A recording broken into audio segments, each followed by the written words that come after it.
রাজধানীর এমবিবি বিমানবন্দর চত্বরে যাত্রী হেনস্থার অভিযোগে এবার পুলিশের কড়া পদক্ষেপ।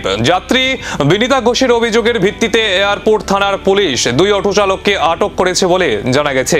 অভিযোগ, বিমানবন্দর থেকে গন্তব্যে যাওয়ার জন্য বিকল্প পরিবহন ব্যবস্থার সাহায্য নেওয়াকে কেন্দ্র করে একদল অটো চালকের সঙ্গে যাত্রী পরিবারের বচসা শুরু হয়। পরে পরিস্থিতি উত্তপ্ত হয়ে ওঠে বলে অভিযোগ।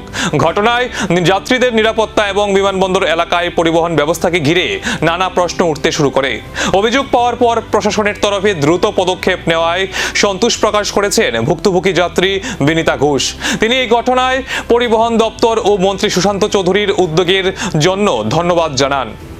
অন্যদিকে বিমানবন্দর এলাকায় যাত্রীদের সঙ্গে দুর্ব্যবহার বা হয়রানি বরদাস্ত করা হবে না বলে প্রশাসনের তরফেও বার্তা দেওয়া হয়েছে। তো উবের আসার পর চলন্ত গাড়ির থেকে চাবি বন্ধ করে চাবি নিয়ে তারা গেছিল।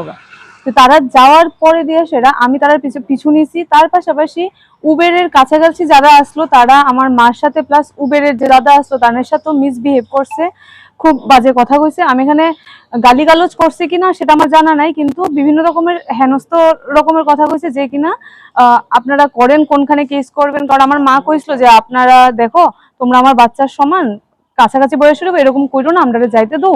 কিন্তু তারা কইছে আপনার নইলে আমি বড় একটা পদক্ষেপ নিতে পারি, আমার মায়ের কথা কইছে। কিন্তু পরবর্তী সময় তারা কইছে আপনারা যান, যেখানেই যাইবেন যাই করবেন, আমরা যেখানে কই কেস করবেন, আপনারও কত দূর হাত যা, আমরাও কত দূর যাইতে পারি। এই হুমকিটা আমার মারে দেওয়া হয়েছিল, পরবর্তী সময় আমি জানছি।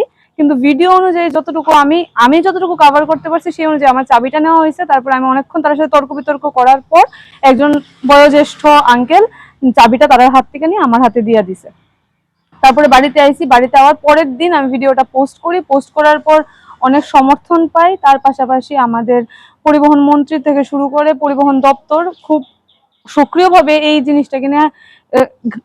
জিনিসটা নিয়ে কাজ করেছেন। তার পরবর্তী সময়ে এখন আমাকে এয়ারপোর্ট থানা থেকে ডাকানো হয়েছে। এবং বিমানবন্দরের নিরাপত্তা ও যাত্রী পরিষেবা নিয়ে এবার প্রশাসনের নজরদারি কতটা কঠোর হয় সেই দিকেই নজর রাজ্যবাসীর।